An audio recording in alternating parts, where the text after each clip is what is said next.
Welcome to the Tom Golly official podcast.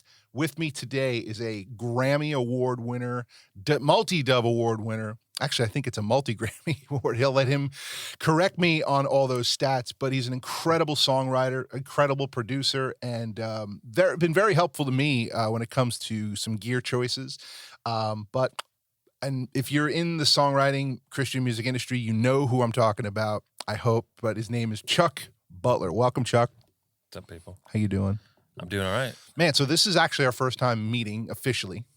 And honestly, I was actually expecting a cartoon avatar to walk in because that's Oh yeah, that's all there is on Facebook. that's what you have on Facebook.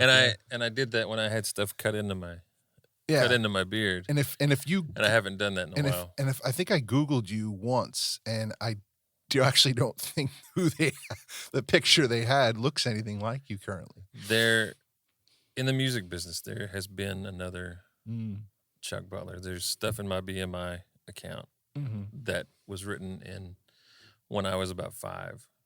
Oh wow! That I did not write. You getting paid for it? No, it's not making any money at all. That's too bad because, if there was some Tom Golly money from when I was 5 and it was coming in, I don't think I'd tell anyone. Then there's another guy that does tracks for film and TV or something like that out in California. And that's Monster Tracks or something like that. But that's the other Chuck Butler. So you're the Chuck Butler, and then he's the other Chuck. I'm one of them. Okay. We've got it. There's a few of us. Yeah. So you guys get together once in a while, have like a Chuck Butler convention? No, but I definitely get messages from all of his friends on Facebook. That kind of happens to a friend of mine, Jonathan Jackson. He's a Christian artist and producer, and he has the same name as an actor from the TV show Nashville. His name was Jonathan Jackson, and who also does music. And apparently, actually, there was a time where he got a cease and desist about using his name, his own name. Yeah, it was kind of crazy, but yeah. So he's gotten messages where people are just like, "You're so sexy," blah blah blah. I love you so much, and I hate that your show got canceled. And he's like, "Oh, well, thanks, appreciate it." Like he doesn't know what to do with that. I don't get those kind because this guy's quite a bit older than me. Yeah, but I do get pictures that I get tagged in and things like that from festivals years ago. So how long have you been in the game for? We moved to town in 1998. Okay. See if there's a short version of this. In 97, the group I was in won the GMA Spotlight competition, which they used to do when it was a week-long event that culminated with the Doves. Like GMA the Fest, Doves, the Doves. On the Friday night. And on Thursday night, they had a competition for independent artists. And we had gone through all the preliminaries and made it to the competition. And we ended up winning that. And that pretty much immediately, there were 3 labels on the stage wanting to sign. Ended up signing with Benson Records, old school. What group was this? It's called A Cross Between. Okay. We signed almost the exact same time as Natalie Grant did to Benson. This is like way back. How many people were in the group? Oh my, 7. 7. 7 of us, 8 on the road. So what's that like when you get, because I'm sure people don't understand how difficult stuff like this is, where you get a label that wants to sign you, and you got 7 people who need to agree on everything. First off, that's super impossible to begin with. But like, how do you navigate 7 people? I'm sure there's, out of the 7, someone's like, maybe we shouldn't take that deal, or maybe we shouldn't do that, or how do you guys navigate? Out of the 7, they're only wanting to sign 3. Oh, so. And this is the way the business has always kind of worked. There's always like the key players. So they signed the three singers. Wow. And then the rest of us were, I guess, road road, like even though hired guns. even though we had been there from not the very beginning, but for a long time, and sacrificed on the road like everybody else had. But gotcha. I get it. I understand it now. I didn't then. Took it personal. Oh, sure. But we kept going, and I mean, especially if you're in a band scenario where a lot of times these bands, you're investing money, you're sacrificing a lot of personal things for this band, and then to have and to make it, and then to get that far and be like, well, thanks for everything, guys. See ya. That would be. Granted, I know it sounds like you went on the road with them as well, but luckily we were not involved in any loans or debt. Because it didn't work out. Yeah.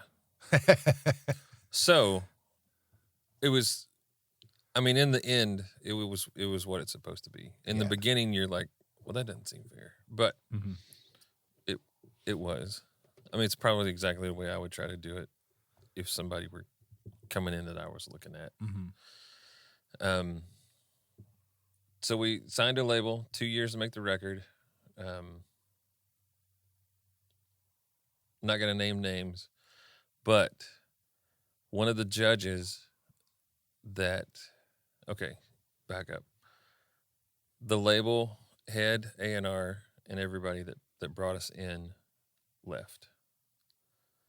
And then the new president was the one judge at the competition we won that hated us. So we stayed on about a month, and then we heard marketing budget is all spent. This is all you got. Oh, wow.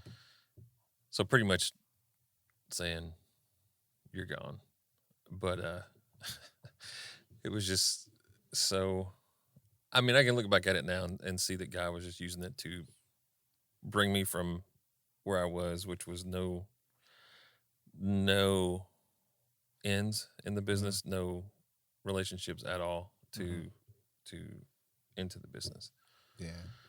And that's the hardest thing. I would think when you go through stuff like that, it's like super hard to look at it at the perspective of like, okay, there's got to be a meaning behind this, and I think one day, it's like you look back later on in life and go, man, I'm kind of glad that it happened because I'm here now because of it, and I wouldn't, sometimes it's like I hear guys like Dwayne "The Rock" Johnson. He gave this video. I actually have it saved on my laptop, and I watch it from time to time when things aren't going well.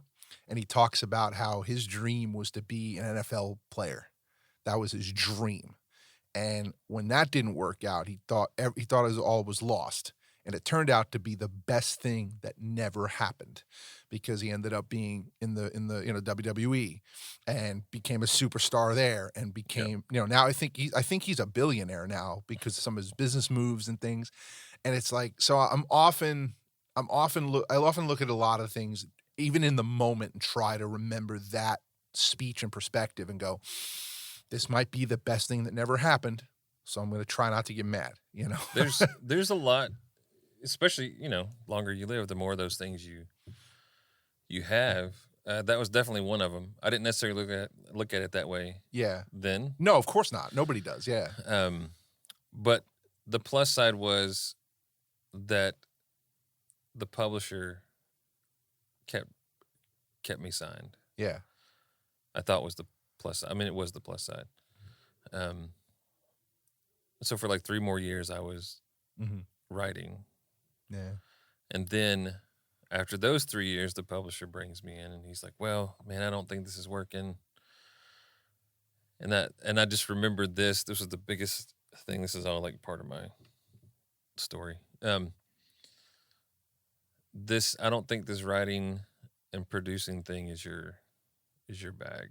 Wow. You should concentrate on guitar, which is kind of what I was, still am, guitar player, but I don't concentrate on it like I used to. What year was this? 2002, 2003. Okay. Because here we are in 2000. Now I just want to say this, like here we are in 2020 in 21. Now, about a year ago, I actually got to hear a demo from a session that somebody wrote that you produced the demo, like I guess at the end of the session or whatever, and it sounds better than most finished products I've heard. Nice. If only that guy could have heard, if only that guy would have known what you'd become. Yeah, it's You hard. know? It's hard to see those things too, because when I'm looking at writers, I'm always pretty quick to like, they don't have it. You know, they're not at this, they're not here or whatever. And I'm always trying to remember, yeah, you need to go back and listen to your stuff in the beginning to remember where you weren't. You know, maybe in his eyes, that's what he felt.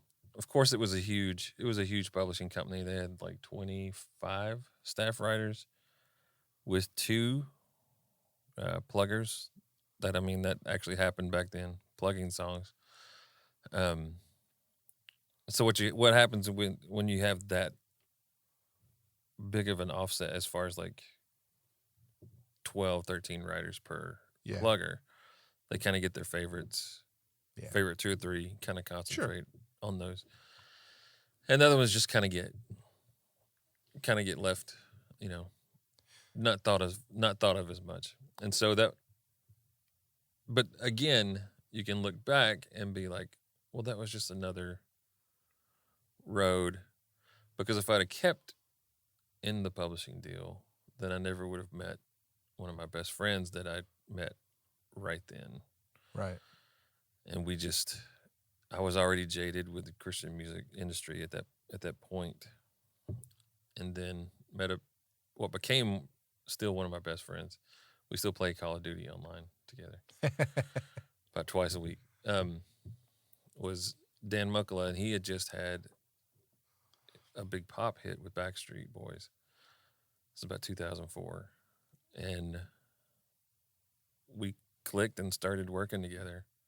And so I had a natural transition out of, I guess, Christian music into the pop stuff for about the next 6 or 7 years. Now, let me ask you this. What do you find is the biggest difference between maybe, let's say, the secular pop industry versus the Christian music industry? At the time, all of the things that I was scared about going into pop never happened. And found out it was kind of, and you know, you're talking about 2000-ish to 2005. As far as being in the Christian stuff, you're always getting asked to do stuff for cheap, for free, for, you know, for ministry, for, and then the pop stuff, I never once had anybody try to screw me over, ask me to do stuff for cheap, ask me to cut my rate, ask me to do anything like that. So it was almost exactly 100% opposite of what I had expected. Right. You know, which is it's funny you say that, because like when I first came to Nashville and I first launched as an artist, and I had a handful of people had said something to me about like, you know, man, you know, so now it was, some people told me like, you shouldn't do this, and other people were like, dude, I love the way you're going about it. But as an independent artist, I went about it in what some called a very secular way, which I basically wanted everything to be transactional. Hey, I have something to offer. I want you to pay me for what I have to offer. Whether that's, hey, we can bring a great live show to your church. You know, I'd like to be paid for that. Or, hey guys, I have merch for sale that, you know, that you can buy to help, you know, and the proceeds of that are going to help me to, you know, further what I'm doing. And that was, to me, they call that a secular business model. And which is, to me, the correct one. Is that, I mean, it bothers me seeing how in the Christian music industry, it's become the business model is beg. And I mean, I know that some people are, wow, it's pretty harsh, but it's, please donate, sow a seed, give us something for nothing. We haven't earned it. We haven't proved it. You get nothing in return for it. When you say secular business model, that just sounds like to me like a business model. Well, Like yeah, the okay, way you yeah. should conduct Sure, which I think business. which to me is ultimately what what is this industry? It is a business, Yep. and it's a business that happens to do that ministry happens in. And I think that, for a long time I was convinced and many people are convinced that we're doing ministry. We're doing ministry. Okay, cool. If it's ministry, then let it be that. But understand there's a business side of it, and you're probably better off just understanding that fact. And again, same as you, like my experience in this town is a lot, or not even just in this town, but let alone the industry, is that there's a good amount of people who expect they have expectations that are very just just would never fly in another outside of it. You're expected to do certain things for free. You're expected to or even in my case, I've actually had a few situations where I'm expected to overpay because they need it. It's Right. like, well, because, we really need, we're really looking to, can't really pay our bills right now. So in order for me to do that, I'd need this much, but I really want to help you. It's like, but I don't think I'm getting that much dollar amount worth of what you're offering me. I've had that happen a lot. And the other problem that I've ran into in this industry big time, and maybe you've ran into it, maybe you're not, but, is when if people don't do what they say they're going to do, and you try to like, hey man, this is what you said, you're the problem. And you're still expected to come through with what you right. are supposed to do. Yeah, and I mean, I've had an instance in this town a couple years ago where somebody expect me to pay money for something I never got, and and part of it was like it wasn't working out. I backed out of the whole thing because a lot of things that were being told weren't what was happening, and in the end, I decided, you know what, man, I just don't. I think I got to walk away from this. And then a few years later, a situation happened where it was like, well, yeah, you owe that. I'm like, excuse me, I never got anything for it, and I never got half of what you said.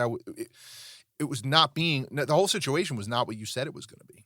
So I walked away, and I'm the problem. I'm the bad guy. Like that's Right. a weird concept to me. It's like, separate yourself from the Christian music industry for a minute. In a business world, if I don't do what I'm supposed to do, I don't get paid. Or if I got paid money, you're gonna owe me, but you have to give it back. But that doesn't seem to happen. There's just, and I wish people understood how sticky and weird this Christian music industry is. There's some amazing people in it, but it's also it's one of those things. I'm not going to lie to you. Had I known half of what I know now, I may have gone a different direction with music or just with all of it, just because it's like, this is not what I thought it would be. And I think a lot of young artists come into that thinking it's one way, find out it's a different way, and get discouraged, maybe feel like, well, I don't know if I'm called to this. It's a really challenging thing. Where do you think where do you think the I guess the answer lies in anyone who is like in the midst of all that, like struggling with, because I'm sure you can identify with struggling with your faith through like, I want to do something for God or for the glory of God in this arena, and there's just so much problems. This doesn't feel like this is where God lives. Like, how do you navigate that? I mean, for me, it was stepping away. Was it? And getting the whole mainstream music perspective. Okay. And second time around in Christian has been completely different. Oh, okay.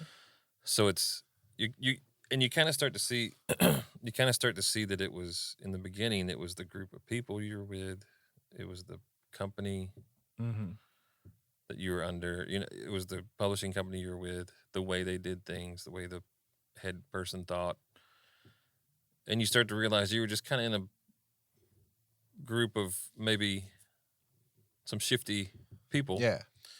that did things not the way you would do them, as far as like morally or Yeah. whatever, and then you get away and you like get your head back about you, and you get faith in humanity back, and you get your creativity back. Yeah. That was another piece that I had lost the first time around. Then the second time you have people that are interested because you've grown as a, I don't know, writer and a producer and a player, musician, whatever. You've grown, so you're not the same person you were the first time. Sure. In that, you're talking about it was about 6-7 years that I was out of Christian stuff.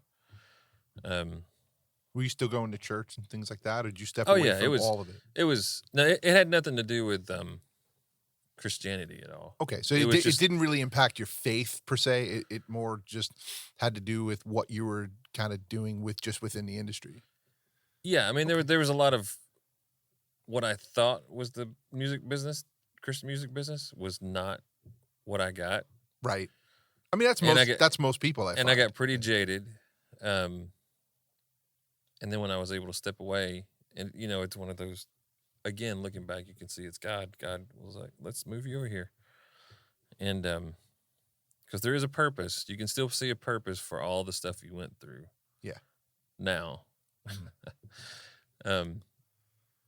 but then 6-7 years later, coming back into it, the people you started talking to is like, "Oh, we just like what you do, so we want you to do that."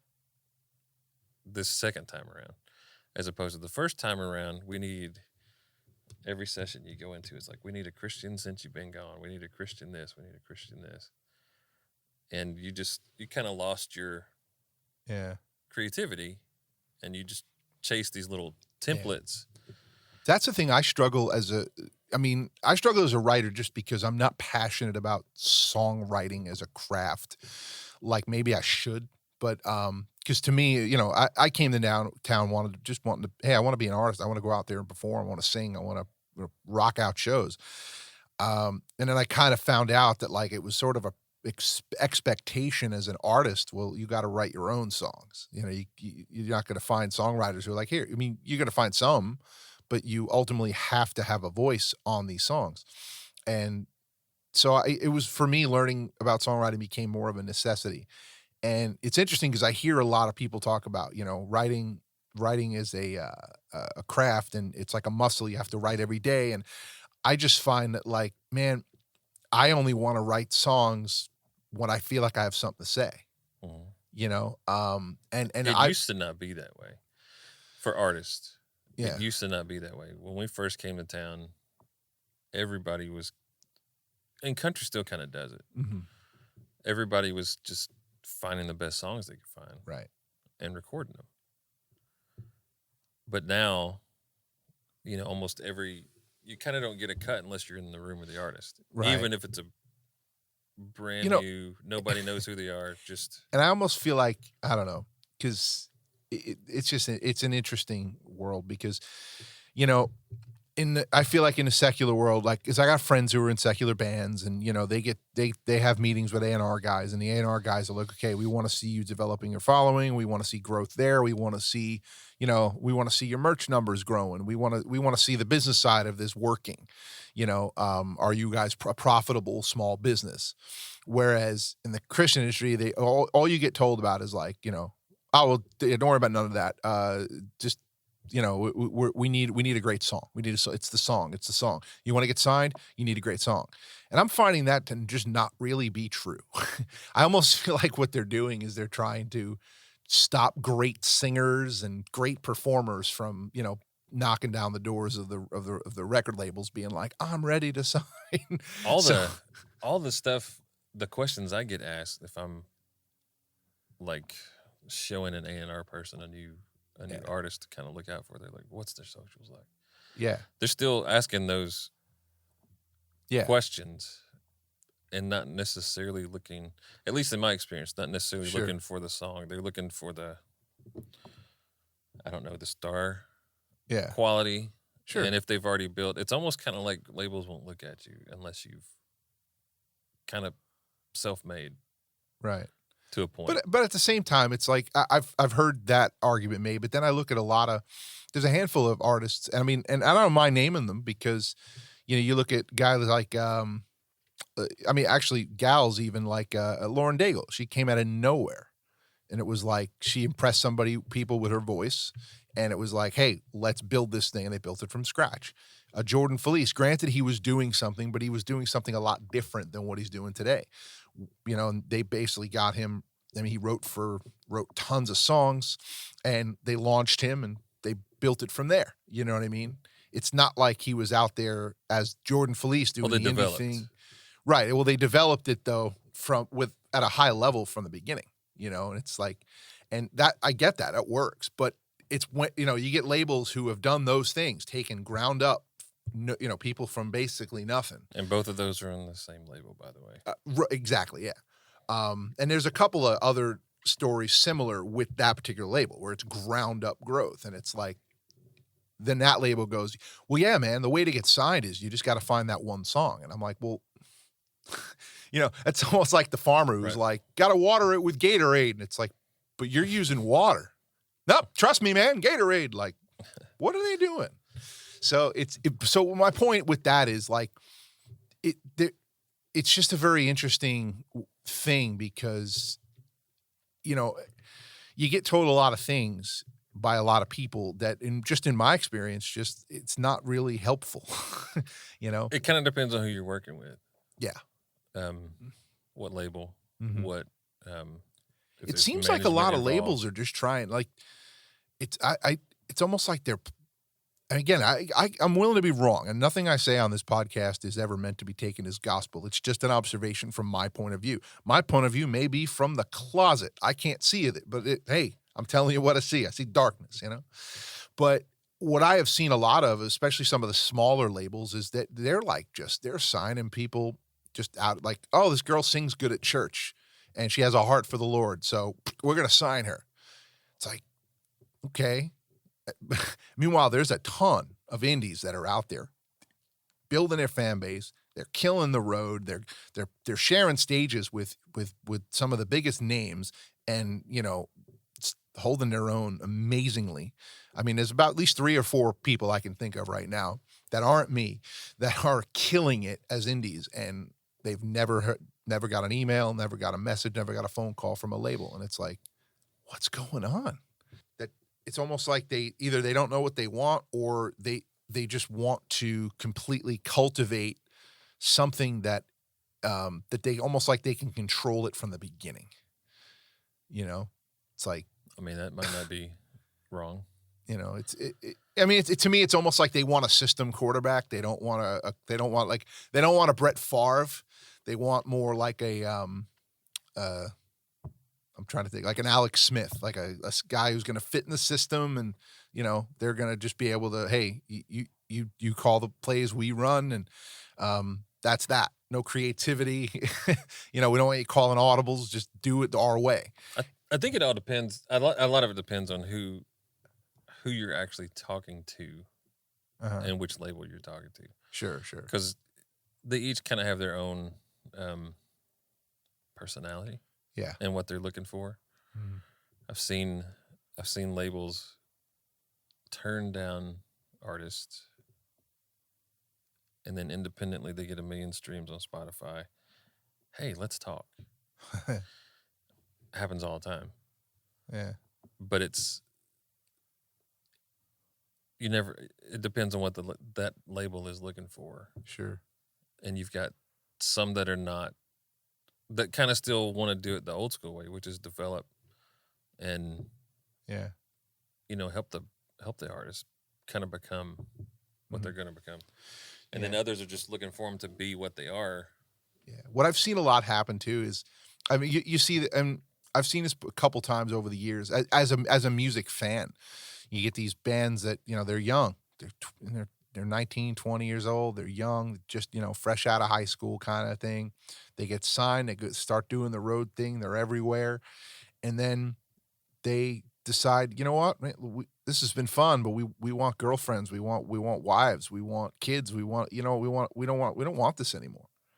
And it's like, this poor record label sitting there holding the bag like, right, but we have a lot of money invested and we've built this thing. What do you mean?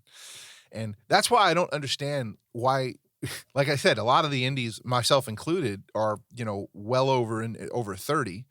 We're not going to change our minds and decide we want wives and kids now. Right. It's like, I don't understand why there is such this drive for these youngins, because I get it that TikTok's all the rage and young people are all over TikTok, and I get that. But, it seems like some of the biggest names in the industry right now are doing better than ever in their late 30s, early 40s. I mean, look at Casting Crowns, probably bigger than ever.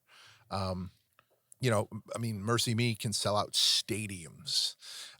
They weren't doing that at 20, and a lot of their fans, a lot of the fans that are starting to fill stadiums really only discovered them in the last 10 years. It's not like they've been lifelong fans. Yeah. So, I mean, I can only imagine it's one of those songs. I think it's going to continue to get fans for eons because it's just such a good song. But, it's just such a strange industry. And so a guy like you, who's, you've been in those meetings with labels, you've worked with some huge artists. And I mean, do you really see this industry successfully continuing to grow the way it is now? I mean, we're still in the new frontier of the whole streaming thing. Mm-hmm. And for writers, it's a whole different ballgame than it is for labels. Right. As far as making money. Right. So it's an interesting place to be. I mean, a lot of us are like, how much more life have I got in me? Right. To be able to do this and make a living at it. Well, talk about this. Talk about how it used to be and then how it is now. Like, obviously the money difference is different, but how different is it? A lot of people don't understand it. Well, you've gone from a sales model to a streaming model. Right. Which is basically like a rental model. Yeah, and it's nowhere close, I guess. My little own formula that I've figured out, that's my quick and easy way to kind of give an example, is if you're a third writer on a song, which is pretty common, to make $500, that song has to stream 10 million times for the writer. Wow. Now, on the master side, you're looking at, of course, these rates are all different depending on the tier and the service and the blah, blah, blah. But this is an average, a good average. And on the master side, it's making about 10 times that. Or no, way more than that, 100 times, 500,000 or so per 10 million. So 500,000.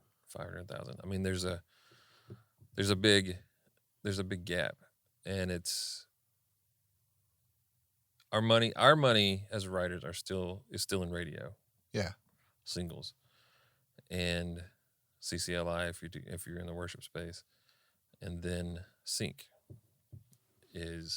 those are the three places writer makes their better money. Because if you had to depend on streaming, you're gonna have to. I mean, you're gonna have to have billions, of streams to actually make a living. And then compared to what it used to be, if it was the same type of activity, I mean, I know you're not going to sell 1 billion records, right? But the same type of activity would have garnered you way more as a writer. Right. So, I mean, so the analogy that I came up with once to kind of explain it to somebody, because someone's like, everyone quotes The Office, like, explain it to me like I'm 5. I'm like, okay. So everybody lumps them together for one thing. Right. They think everybody is sharing like the same thing. Right. But that's not the case. Yeah. Well, I explained it to like, okay, well, like an artist would used to come out with an album and they'd sell a ton of records. And so you'd have a lot of record revenue and a lot of radio because there was a lot of stations and a lot of spins and things like that. So and obviously selling the physical record because that was how people would listen to it on their own time. They had to invest 10, 12, $13, right? Mm-hmm. Or whatever it was. So it's kind of the analogy is like, okay, so imagine every person in the world who does laundry, or who wants to wash their clothes, has to buy a washing machine, right? So the washing machine salesman is going to make a lot of money because he's going to sell washing machines to everyone who wants to wash clothes, right? Then the streaming is like laundromats. Hey, you don't have to buy this anymore. You can come use it for $0.25. Now, the laundromat's going to make a lot of money, but every person who doesn't want to buy or doesn't need to buy a $500, $600, $700 washing machine now can use it for $0.25 as many times as they want. It may take years before they spend that amount of money.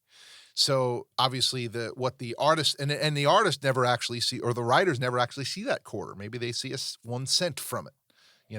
It's sort of the analogy. Granted, streaming's free, but as far as trying to explain it in a way that sort of made sense to somebody, they were like, "Oh wow, okay, that I get it now." Like that kind of makes sense. And I mean, everything trickles down to where the writers sometimes aren't getting anything. Period. And we're the only facet in the whole system that is governmentally regulated. We're told what we're going to make by the government, as opposed to the labels can free market. Everybody else, the artists can free market. I'm not gonna lie. If they're not in a record deal, whatever. I don't understand how their streaming revenue even works at all. I got a bunch of songs on Spotify, on all the different places. Some of them I went through CD Baby, other ones I went through DistroKid. If in 7 years, in 7 years, I think I have combined with all my songs a little over 3 million streams, and I don't think I've seen. I think maybe I've made $2,000 off all that, if that. It's just like something's wrong, or I don't know. It's just not. I mean, just by breaking the numbers down quickly, you should have, unless I don't know, something weird's at play, or some special conditions. Yeah, for 3 million streams, you should have at least made over the course of the whole lifetime, like $4,000 per million. Yeah, I don't understand. I don't know on the master side. Yeah, I mean that's the crazy part. Like I have a song called "Keep Fighting" that that song alone, I don't know. I think that song alone has almost has 500,000 streams, and I mean maybe I've made $600. I don't know. It's just I don't know if DistroKid. You might need to go digging. Yeah, I mean, I've reached out to DistroKid and sent a message like, "Hey, I'm just wondering, like, what's up?" Like, do they send you statements? Oh, of course they do, but I mean, it doesn't make much sense to me. It's just. I'm that guy that goes over all my statements when I get them. Really? Just to see how much is coming from places. Mm-hmm. I've actually seen, oddly enough, this is something I need to investigate, but I've seen YouTube revenue, or revenue coming from YouTube, has gone up quite a bit in the last couple of years. But my publisher has a dedicated person to go out and look for this stuff. Wow. Now, as a writer, you've had a lot of cuts, right? I mean, who have yes. who are some I guess current artists that you've had some cuts, or who you've had your biggest cuts with?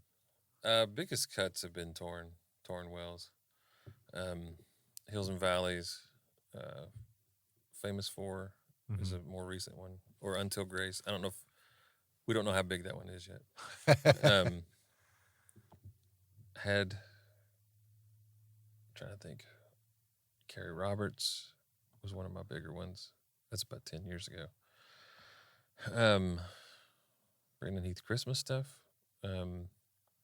Carrie Job, her first radio single. This was a few years ago.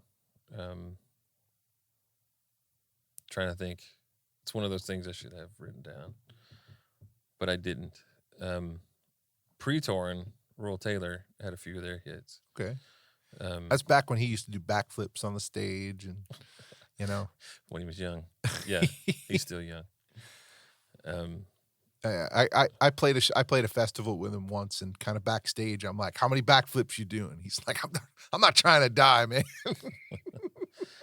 They were actually one of those situations you were talking about, where out of college, yeah, and then over the course, I'll get married. Some of them start having kids. Yeah, and you can't make it work on that kind of money with that kind of thing to take care of. I tell people all the time, like I've scaled back a lot as an independent artist. First couple years I was here, it's like, hey man, I'm going to try to make it. I want to get signed. I want to go out there and, and hopefully impress the right people and get to do this thing full time. And then, I've hit that impasse where I'm like, you know what? If I would have put the amount of effort that I've put into this thing the last handful of years into something else, I might be a millionaire right now. I'd probably own $1 million plus company. So, and it's like looking at the numbers, I'm like, even if I made it where I wanted to make it, I'd probably still need a side hustle. My wife would have to work, and I'm just like, maybe I don't want that anymore. So I understand a lot of why. I mean, there's even some artists I know who have packed it in since COVID that people don't realize they've packed it in just yet, but just because they're like, you know what? I actually made way more money in 2020 not going out on the road, not doing this thing. You find some things out. I mean, yeah. Most people I know, including myself, aren't doing what we moved to town to do. I didn't move to town to be a writer producer. Right. I came with a group to do the artist thing. Yeah. And then over the course of time, you're like, well, I'm not too bad at this writing thing, or my demos sound better than the demos I get. Because there was when I first started, there were a lot of demos that other people would make. Like you would write the song, turn them in, the publisher would get a demo made for it. Now there's like an overabundance of whatever you call them, track guys or whatever that do the demos, but when they're writing. But back then it wasn't that way. Yeah. So I started doing my own out of necessity, and realized that they sounded better than the ones that I was getting, paying somebody else to do. Well, I feel like one of the things that sort of you'd hear about the stories from a lot of songwriters is like, man, for years, all they did was just a voice memo. Like, here, this is good enough. They'd submit that to the label. Yeah. And then now they got to, then all of a sudden you get like Seth Mosley showing up with like, these fully mastered demos, and it's like trying to pitch a song, where it's, here's just my voice and a piano, like, with a mic in the room kind of thing. I think it's made people have to, out of necessity, create that to be able to be like, hey, you need to hear kind of what this song can be energy wise with the production. But don't you feel like isn't that a slippery slope where there's plenty of songs that exist that are hits that it's the production that makes it great. It's not even the artist. It's not even the writing. It's just the production is so good. Yeah. And that's kind of, I say sad. I mean, that's not a good place to be, because because you don't have a good song. Right. I've always said, if I was an A&R guy, either give me a good vocal piano or a vocal guitar, or nail the production, because you're going to cloud it in my head if I'm hearing good song, bad production. I can usually still hear the song, but I would rather have a piano vocal or a guitar vocal to listen to. Yeah. So you can really hear the words and feel the feelings, if you Yeah, will. see if it moves you. Right. Just with those two aspects. Yeah. And then obviously, trying to, I guess, polish that with or make that and enhance that with high quality production. Yeah. Yeah. Because I mean, you listen to pop radio, there's tons of songs where you're just like, what is this? But that track or that sound, that post chorus, little instrumental break is what kind of is the fun part. A lot of times it's built, that's the first part of the song. Like that's the first thing you get. Yeah. And then everybody else starts writing around that, the music side of it. Right. Well, I mean, I feel like a lot of hip hop is that way. Like, it's like that beat, like that beat's what gets you in, Yeah. And it's my daughter, as soon as she hears any trap, she's just moving. Yeah. And I'm like, you don't even know what they're saying. She's like, I don't care what they're saying. I just like the music. And I think a lot of the TikTok stuff is like that. It's just instrumental stuff that's catchy. I mean, I think somebody made a lot of money off of one. It's like dun, dun, dun, dun, dun, dun, dun, dun, dun, dun, dun, dun. And then Jason Derulo make a song to it. It's like, okay. I still haven't figured out TikTok. Can you make money at TikTok? No. No, you can, but here's the thing. So get this. I have a song that was used in a video that got over 2 million. No, I don't think it's up to 2 yet, but it's gotten like within the first week, it had like 1.8 million like views. And I'm thinking, it's going to be something, right? No. If you have music on TikTok, it gets, you get paid per video made with it. Not by view. Right. So if a million videos get made using my sound, using part of my song, and thinking they don't even use the whole song, they use a fraction of it. Yeah. So that there's really not a ton of money in TikTok. Even the verified 3 million follower people have to have them go somewhere else in order to make money. Some of the attractive people will have an OnlyFans, unfortunately. Sponsorship stuff. Or merch stuff, or sponsorship stuff like that. And that, which is, I guess, cool, but what's going to happen, like with Facebook used to be a place where you can organically grow a fan base and and share stuff with people. And now Facebook's like, you don't promote yourself unless you pay us. You can't grow it. So TikTok's great for now, but what's going to happen when they realize that, or when they start algorithm controlling it more than they already are? It's easy to get shadow banned on on TikTok, and it's very interesting to see videos that just inadvertently go insanely viral for next to no reason. I mean, I know people who have. My son had one. Yeah. It's the stupidest video you've ever seen. Yeah. And it was, I think in a couple of weeks, it had 3.6 million views, and it's just the dumbest thing you've ever seen. I mean, it's funny, but it's it's interesting. TikTok is an interesting place. I mean, it's tough because it's one of those things. It's mindless scrolling for the most part, and the challenging thing about it is, like, there's a lot of good and bad to it. There may be, I mean, TikTok just can decide what pops up next for you. You can't really filter anything out. So, I mean, it's really challenging. It's like, 1 minute you're watching like just things that are funny or music related content. Next thing you know, like, whoa, that person's almost naked. Okay, what's this? I hear a lot of language. Yeah. A lot of it. Yeah. A lot of language. And some of the songs that catch on are just raunchy. Yeah. And everybody's doing their videos to them. Yeah. I mean, I'll admit, I've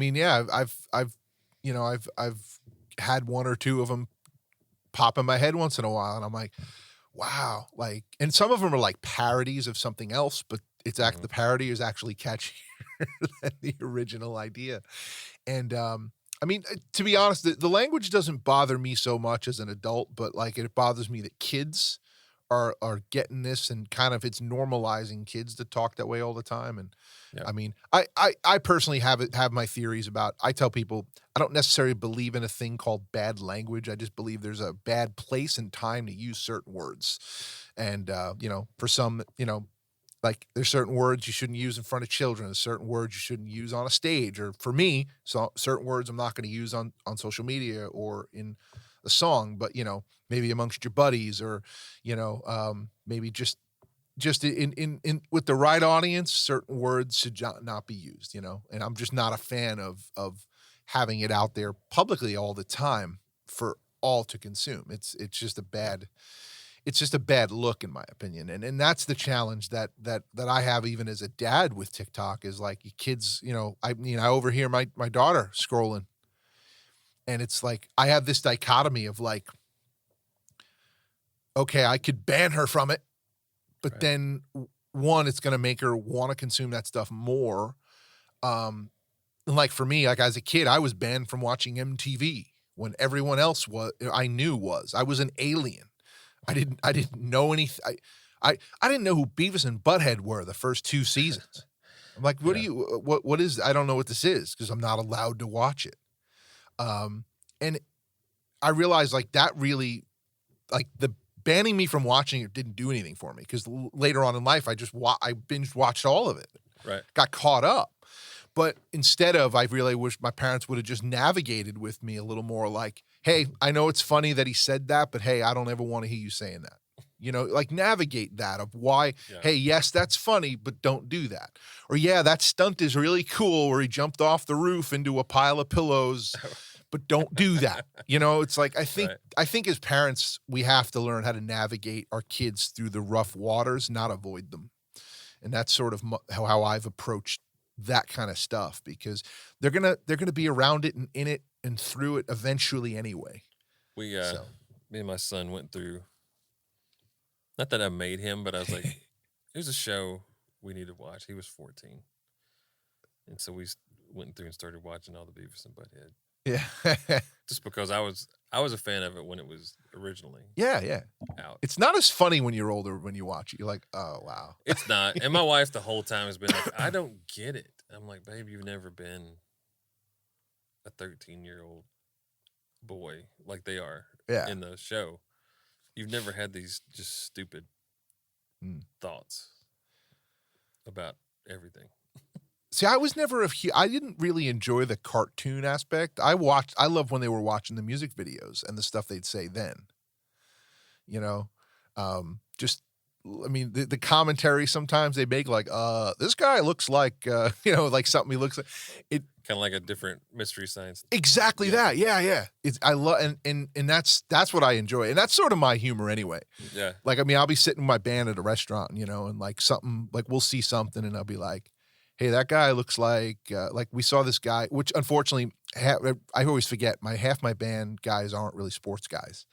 So I'm like, hey, that guy looks like Bill Parcells, ate Bill Parcells, and then wore him as a hat, you know? Like, we'll just joke around because this guy was like wearing this weird outfit and it was, but if you know what Bill Parcells looked like and you were there, you'd get it. But none of them know who Bill Parcells was. It's like, oh no. I'm But like, but I'm like a two sports guy, what sports? hockey and UFC. Okay. Who's the greatest goaltender ever and why is it Martin Brodeur? I'm a huge Soros fan. I'm a huge Soros fan. Yeah. Yeah. Okay. Have been even when Pekka was around. Okay. See, I've so the NHL lost me back when. See, honestly, all sports sort of lost me. I used to be one of those crazy, insane people that lived at Jets training camp. Mhm. Like I would take the week off from work if I could. I'm there getting autographs, watching the practices, you know. Like this is all yeah. Like I was nuts. I've broken TVs because of the Jets, you know. Yeah, I was one of those like hardcore. And then I don't know, something changed in me where I'm like, why do I care about this? But the NHL specifically, because in my lifetime, there's a shortened season and then 2 lockouts. And each time it was like, well, hockey's not on. I noticed I didn't miss Right. it, and it just became a thing where I'm like, it's there. And I was a diehard fan from like 93 till about probably '05. Where, so like I got my dynasty. I know what it's like to have a team that everyone doesn't want to play in the playoffs, and have a team that has a great player. Marty Brodeur was a New Jersey Devils fan. Part of my problem was being, especially when I became a Christian, it was hard. I was a Christian, very new in the Lord, and I'm at a Devils Islanders game chanting "Let's go Devils," and something felt wrong about that. And I'm like, I don't think I could be a fan of this team anymore. I started with the Predators on their Stanley Cup run. Okay. I'm not too proud to admit that I was a bandwagon starter. Yeah, there's nothing wrong with that. But then have been ever since. Yeah, I with the NFL, like I kind of, again, moving to Nashville, the Jets weren't up front and center anymore, and just I have a hard time. It's like you watch a team that has been continually. I mean, it just goes to ownership. Ownership's hiring and firing the wrong people. Like I look at the Steelers. Steelers have won Super Bowls. The Steelers are awesome, but when if they have a bad season, they don't fire their coaches. They stick with the coach and they fix what's broken, and they keep doing this to us. And It's like Rex Ryan, the guy. Okay, he had a bad season. I mean, because essentially the first year a coach takes over, he's inheriting someone else's team and doing what he can with that. Then he starts rebuilding. By year 3, it's like, sometimes it works, sometimes it doesn't. But they don't let him draft the players they want. They're just super, super cheap about it. They allow the media to steamroll the team. And it's just after a while, it's like investing in a losing business. You're like, they don't want to win. They're going to put butts in the seats every single week anyway, because it's just what happens. And I was like, it's like the ownership isn't invested in a team the same way I am. I just, I almost feel like Shark Tank, but like, thank you, but I'm out. And my fandom just kind of went out the window. Like, I can't anymore. They say that's probably the Predators' issues because they don't have necessarily an owner. Yeah. There's a group of investors that own it for the most part. Yeah. And so there's not like a Cuban, or somebody like that that's just like really interested in the team. Yeah. I mean, you got to keep a coach in there a long time. I mean, look, Dungy was with the Colts forever. I mean, they had bad seasons, they had good seasons, and they won. I almost said they won a cup, but they won a Super Bowl. And then, I mean, the Patriots had some rough years early on in Belichick's run. They just fire coaches. Teams fire coaches way too fast. I just realized 3 weeks ago that my daughter's principal at Centennial is the guy that ran the touchdown in the Music City Miracle. Kevin Dyson. Really? I just realized that. Because I've always seen his name on the like all the emails, Yeah. Dr. Dyson. It's crazy. My wife had a high school teacher. She wasn't his teacher, but he was in the school.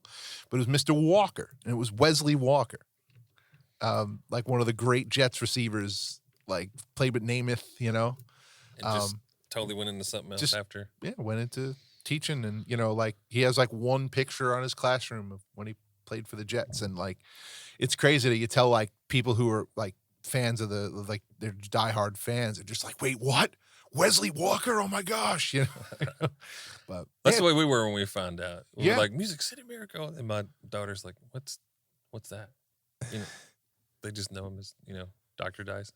I gotta say though, the one thing I do love about sports is just I love the storybook stuff, and that's what I become a fan of. Is like I'll watch a game because of just the history of it, the story. Like I mean, I've become a Bucks fan the last year just because as a over 40-year-old guy, it's nice who's been told he's too old to do things that he wants to do. watching someone like Tom Brady just be like, too old? What's that? It's Right. it's easy to rally behind. What was the Mark Wahlberg film where he goes back and tries out for the Eagles? Yeah, that was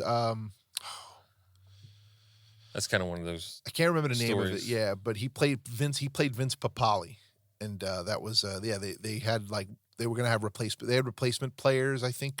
They had like an open tryout for replacement players or something, and then they ended up not using the replacement players or something like that, and then he got the invite. I forget the whole story exactly, but yeah, he was a guy who was, and he had a pretty good career though. He got to stay on for a couple years. One of my favorite scenes in that whole movie though is when he's asking for a particular jersey number, and the janitor or the equipment guy was just like, "Does it really matter?" It's like, you're not going to be here tomorrow anyway. Oh, And then he made the team, and because he got told like because they were going to cut him, and then the coach just decided, you know what, man, you're going to need this playbook for a while, and then the next scene, This podcast is brought to you in part by Tone Junkie TV, your best source for Kemper, Helix, and impulse response profiles. Check them out on YouTube, all social media at Tone Junkie TV. Also check them on the web store at tonejunkiestore.com. Use promo code Golly to get 50% off site-wide. That's right, 50% off site-wide, tonejunkiestore.com. The equipment guy's like, "So what jersey number you want?" He's like, "Does it really matter?" It's like, that's awesome, man.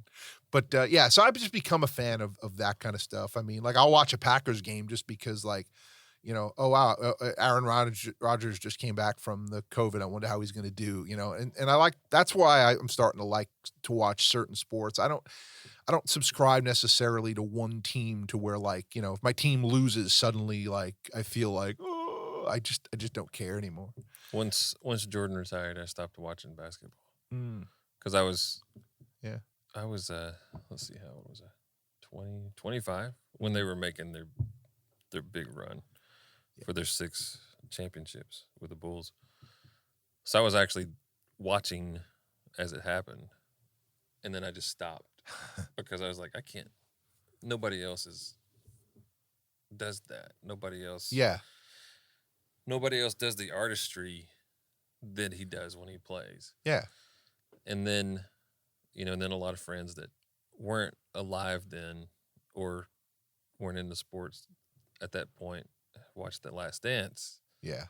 And they were like, "Good Lord, he was good." Yeah. And I'm like, yeah, he was. Yeah. And that's the thing. It's just, you're watching greatness, and watching greatness is, there's no substitute for it, man. I actually cried. The last hockey game I went to, I don't remember what year it was. It was definitely I think it was the year I moved to Nashville. Because you were yelling Devils? No, it was definitely later than that. But it was definitely I think it was 2015, I want to say. But Marty Brodeur, he was no longer, his contract expires with the Devils. They didn't want to re-sign him. They were just basically like, "Look, man, like, it's just time." And I know he wanted to get a certain amount of shutouts, and I know he wanted to prove himself. I think he just wanted to prove he can still do it. And he ended up on the St. Louis Blues. So, like, he signed, and then because they had lost their starter, so their backup was the new starter. And next thing you know, Marty Brodeur got signed. So the next night was a road game for the Blues, and he was the backup. And the following day they were on Long Island playing the Islanders, and I was just like, call my friend Jimmy, who's from Missouri, who's a Blues fan. I'm like, "Hey man, let's go to the game." I'm like, Marty Brodeur is on the team, and I was like, I'm gonna get to see him play. I know it. And we go, and man, first period, the Islanders just lit up. I forget the goalie, but they lit this poor kid up like 5-0, and in comes Marty for the second and third period. And man, that was just special. Like, just for me, get to see him play. And he actually, Actually, I don't think Mar. Actually, I think the Blues won that game. But what was really special for me was Marty starts making saves, and like especially or because I mean it was pretty clear the Islanders were winning that game. So Marty made a sick glove save, and people just cheered. And the Islander fans are like, Marty, Marty. Like it wasn't even like a jeer. Right. They were just like, hey, we're appreciating this guy because it's clearly this could everyone knew like we may not get to see this guy play ever again. And sure enough, I mean, midway through that season, he decided to retire. So it was like for me, I cried that game because he actually skated around the ice real quick, just like waving to the Islander fans, which was like, why would he do that? But I think he appreciated how they were actually very supportive. It was pretty cool and reminds me of my dad. My dad told me a story about a goalie called Eddie Jockman who played for the Rangers, who got traded. He was like a fan favorite. And he got traded to the Red Wings, and it pissed off the entire fan base so much. And the first game back where the Red Wings played the Rangers, everybody cheered Eddie, Eddie every time he'd make a save. Like they loved the guy. Yeah. It's like, I don't know, it just had to be cool to be there, you know? So it's like, I think when you're a kid and you watch someone you look up to and you just know is great and you know it's the end, it's emotional. It's hard. I mean, I used to talk about that man so much. Marty Brodeur, Marty this, Marty that stuff. Just, I mean, I remember when I played hockey, reading his book, and like, you know, just stuff he talked about with fitness and his mindset. Like I used to quote it to everybody else, like, you know, which it wasn't always very good advice. I mean, Marty Brodeur said, while other guys take protein shakes and all these different recovery drinks, for him, 2 beers was all he needed. You know, 2 beers was all the recovery I needed. Like, oh, good enough for him, you know? But man, sports can be special, man, but it could also, like last year was cool watching Pekka retire. Yeah. Because he played his last game at home, had a shutout, and I mean the whole place was just going nuts. I gotta say, I need to go to I just can't afford the tickets. There's so much money. They're cheap now. Are they cheap now? You can get good deals on them. Because I mean, man, the last couple times I've looked, it's like almost $250 a head to go to a game, even in like the rafters. You know, it's not that expensive. No, they've brought them down. Well, I hope so. It's got to be cheap now. They changed it with some of the regulations, some of the things you had to prove. They lifted some. Yeah, but I mean, some of the chants that they've created, very soccer-like, very, you know, it's all your fault. That's got to be a lot of fun. Ref, you suck. Yep. You know, I mean, like it's interesting. How many other stadiums have you been to watch hockey before? None, just this one. Just the Bridgestone. Okay. Yep. So on Long Island, or what used to be the Nassau Coliseum, maybe they keep moving. I don't know. I think they're back there again, but they used to have it's that classic organ, dun, dun, dun, dun, dun, dun, dun, dun, and whenever it would dun, dun, dun, the whole stadium yells "Potvin sucks," and it stems from something in the 80s. Yeah, that just continues on to this day. It's weird, you know, or pretty much, or any chance the Islanders can chant out "the Rangers suck," they will. It's really, really funny. But I mean, sports is just an interesting thing that one thing I miss about it though is and I wish more people watch sports, because I miss being able to adamantly disagree with a fellow fan and still be able to be friends. Yeah. You know, I mean, that's the one good thing about, you know, about sports is two people could love the same team and hate the quarterback. You know, and I don't know. Why do you think that's so unique to sports and not everything else? I was going to say it sounds like songwriting to me. You have people, and you can just have completely different viewpoints on how you're trying to get to what you're trying to say. Mm-hmm. That makes sense. And you can sometimes you work together great that way. Yeah. Like it gets out some good songs because of the difference in the room. And then some people you're just like, I don't think I want to write with them anymore, just because it just doesn't work. Yeah. It's way more conflict than it is collaboration. Yeah. I mean, I've had mostly, I will admit, I've had mostly good experiences with songwriting with people, but I've also run into some writes where there's one person in the right that basically, like, you know, if it's, I don't know, I have felt picked on a write or two where, like, if it seemed like if the idea was mine, it was like, no, yeah, no. I just stopped giving ideas. Right. I just was like, okay, I'm here to say yes to everything they do. So, you know, I mean, clearly, and there are some writers like that. There's a famous story or a legendary, I don't know what you call it, widely known story, lore, whatever.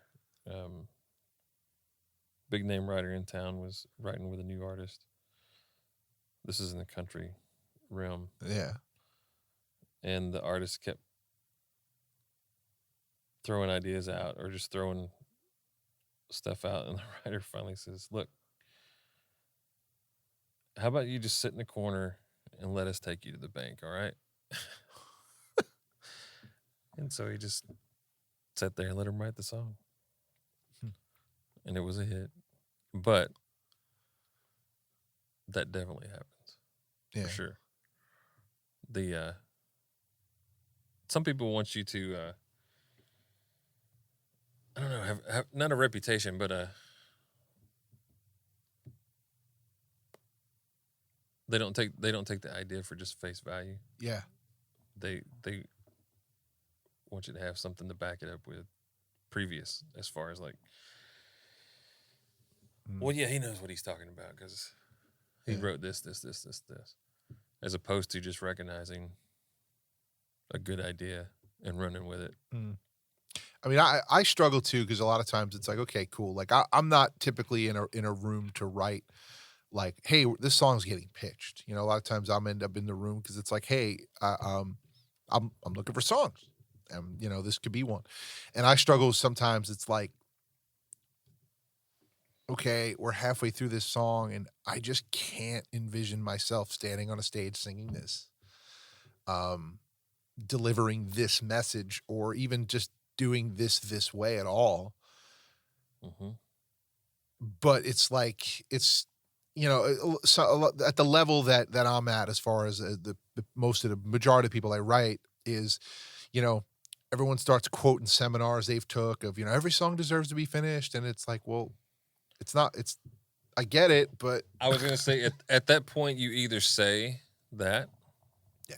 You either say, I can't Yeah. picture myself. Let's figure out a way. Yeah. I would. Or you write it to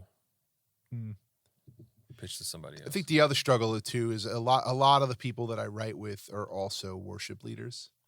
And I've tried to stop writing with them because the season I've been in musically the last year or two has been like, you know, I don't know. I've been listening to a lot of One Republic and just bands that just don't necessarily subscribe to one sound every time. It's like, you know, they want each song to be a journey. They want each song to almost transcend genres. And so, but at the same time, it's like a lot of the worship writing rules don't apply to pop music, even a little bit. Yeah. You know, or they don't apply to Christian AC radio even. Yeah. I mean, and that's everything's got its own well, target. Yeah. Like, I mean, I'll come in with an idea and like sonically in my head, I'm kind of like, man, this is like an Imagine Dragons kind of like, but they never did, ever lived, you know, like, like I want to deliver, like I got this idea for delivering this like that, this very like, but they never did, ever lived, ebbing and flowing, inhibited, limited, till they broke up and they rained out, like something fun that's like that. And they can't wrap their heads around it because they're so used to. That's a Ross King song right there. Right. He would But that, he would nail that. that's why I have gone to Ross for like some of my more complicated ideas, because actually Jonathan Jackson just dropped the song that I co-wrote that I had the idea, and as it was crafting the song, it became like I like this, but it's not a me song at all. And Jonathan ended up cutting it, which is awesome. But and to be fair, like it's interesting because the way Jonathan cut it and produced it, way different than what I was even thinking about it, or how, even if I was to cut it, how I would do it. But it's, yeah, Ross is definitely one of those guys who like to just, not necessarily subscribe to the rules and all the time. And that's, like I said, Ross is the guy that if I have a complicated idea, I turn to, go, hey, but what do you think of this? Because again, a lot of times I've been in those rights where it's like, I got this idea, and they want to, or every melody they turn into this sing-songy thing that's like, well, it's singable. It's like, yeah, but I don't care about singable. I'm not trying to sing this on Sunday. It's like, I did a song called I put a song called Making Moves, and like the hook's like moves, moves. You're not going to sing that in church, And I can tell you there's other writers who would have not allowed that to be in there. Like, the hook can't be that. I remember when we wrote Hills and Valleys and it got to the end, the Hills and Valleys. Yeah. I was like, oh, label's going to love that. Like, I was being sarcastic. Just because it's, it's something that probably Torn and maybe 100 other people could sing, just right. And so, but it was one of those things. They took a chance on that. It was like, okay, that it gave me a little bit of hope. Have you ever had to go into a label and show them, like, listen, let me show you, like, have they ever been like, well, that'll never work? And then have you ever like brought in examples of like time and time again how something has worked throughout musical history to prove your case? Or do you just have to kowtow to their opinion and that's it? You're talking about examples from the specific genre? So for argument's sake, like, if they're, all right, here's an example that I thought of, because I was in a write where, I was in a write with somebody and I had an idea, and they're like that's terrible musically. Like, that would never work. And meanwhile, I'm in my head thinking of times that has worked perfectly. Do you know these people good? What's that? Do you know these people well? Not that you're super writing well. with? No, not super That's well. That's a horrible thing to say. That's terrible musically. Yeah, well, because it is, some of the people I know, they went to music college or they read a bunch of books, and for argument's sake, I forget what the idea was, but it was just a silly idea that where someone was like, you know how you do your da-na-nas, like to try to do an example of a melody. Well, we're like, hey, somebody did something in the right. It was like ga ga ga ga ga da da, and I'm like, hey, we should just leave that in, make that it, And he's like, you can't have nonsense in a song, and I'm like, have you ever listened to Lady Gaga? Right. Raga ooh la la randa. It's like, yes, right. You can. What about there was a song, the Scatman, like, Susudio. If it's a hook, it's a hook. 100%. It doesn't necessarily have to have words. Yeah, and but anyway, his point is like, I've been in, and then they were like, oh, you're right, and we ended up like kind of rewriting the whole thing anyway. But it's like, I've been in rights where I have to prove to people like, this works. This has worked in history. This has worked. What are you talking about? As far as like labels, no. Trying to think, because you don't want to be labeled as difficult, right? No, because I'm at the point where I know most of the A&R guys on a pretty personal level, so it's not like we're arguing. We're just talking through stuff. Yeah. Though for me and my friends and business partners, like, man, it sounds like the world's gonna end when we get at it. It's like, you're wrong. Like, well, that's what it's like in writing sessions when you're just really close. Yeah. I don't know if I say a serious word when I'm writing with one of my good friends. Like he's doing the vocal. I'm like, yeah, just do it one more time. Just try to sing it in tune this time. Or just what, you'd think we hate each other. But Right. It's like, hey, yeah, this time, get it in time and in tune, please. yeah. Oh, and the right words. Oh.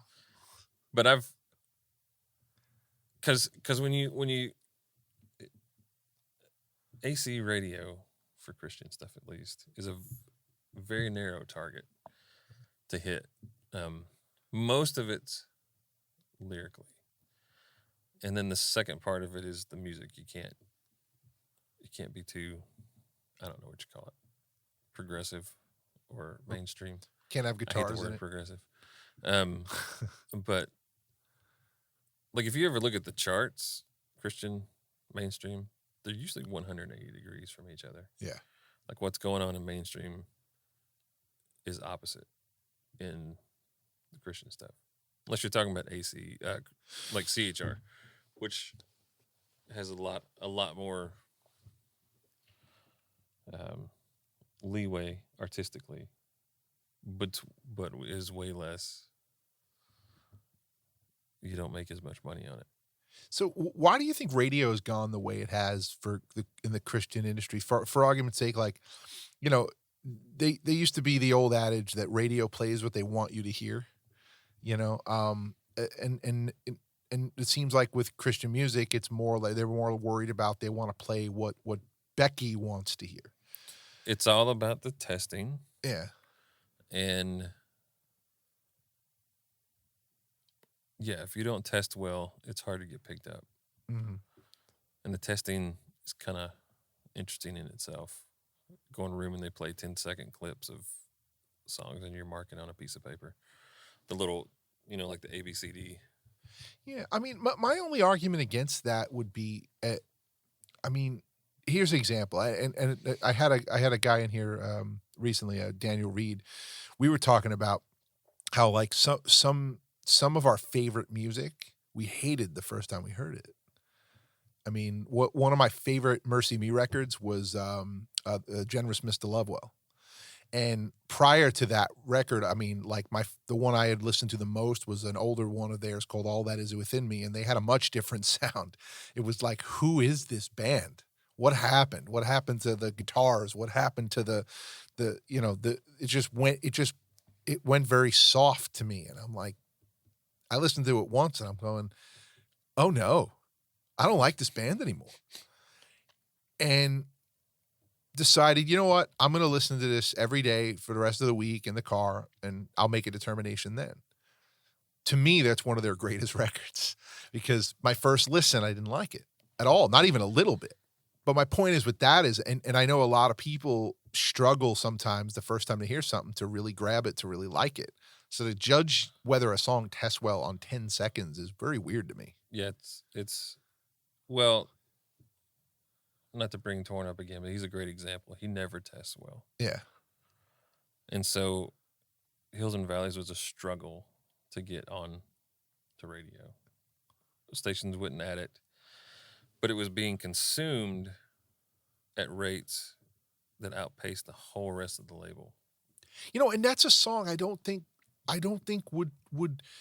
So, man, what are songs, right? Songs are stories. Songs are, to me, songs are something that, I mean, at least for me, the way I use songs is, man, if I want to get pumped up and I'm in the mindset of wanting to get pumped up, I have songs I'm going to listen to for that. If I'm having a bad day, I have songs that I play that are going to either, remind me of something that I need to be reminded of, or shoot, there's songs I have that just remind me that there's someone out there in this world that knows exactly how I feel and put it to a song. And a song like Hills and Valleys, if you're brought into a room like, I'm having a great day, I'm here listening to music, okay, that song's not going to connect. But if you just had a rough day today and you're driving home, and this is true for me, that song comes on the radio, and man, I just had the worst day ever, and I'm about to go home, and there's this song saying, "You're God of the hills and valleys." Like, man, that's a reminder I need right now. That song's going to impact your life and your day. Yeah. That's I don't understand why they rely on this weird testing thing the way they do it. I don't think it's right. The radio promoters had to keep going back with the consumption data and saying people want to hear this because they are listening to it. Yeah. So now you've won how many Grammys? 2. And you have 3 doves. 4. 4 doves. Whoa. Just got a new one. Okay. Just got another one. Well, you got to update your internet stuff. Internet stuff Oh, yeah. says 3. So, hey, could be worse. I'm trying to think. So is it hard sometimes to, have you ever maybe since been in rights or in a ride or even in a meeting with somebody and have you ever been made to feel like you don't know what you're talking about, you don't know what you're doing, and you're like, Grammys and not at this point. No. I mean, because people pretty much know who you are. Like you're never really in rooms with people you don't know. For the most part, and the only time it ever happens is when it's somebody that I know really well, and we just have different opinions, and I'll usually default to the artist because they're going to be the one singing, or presenting the stuff to the label, and then because when you're working with labels and stuff, and you're actually like making the records, when it gets to the point where it gets chosen for a record, it's still up for tweaks, and most of the time they do have tweaks they want made. Yeah, like they're like, man, we really, really love this song. I think it really connects. Love the chorus. Love this. If we could get this better. This is from like the A&R or the radio team. A lot of times this comes from the radio team. We need this to connect better. You're like, well, okay, well, let's go. And this might have been one of the things you were kind of disagreeing on. Well, let's try the other approach. And at some point it gets to a point where you're not necessarily looking at it as, well, that's what I want. That's what I wanted to do to start with, as opposed to what you wanted to do. You just kind of look at it as, okay, there was these options in the room.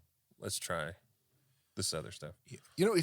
Radio is very weird because, actually, here's an example. Like, Casting Crowns. I forget the song. It might have been "Praise You in This Storm," right? So up in the Northeast, they have I think they have Caleb Radio up there, and they play a version of the song that sounds pretty much exactly like the record.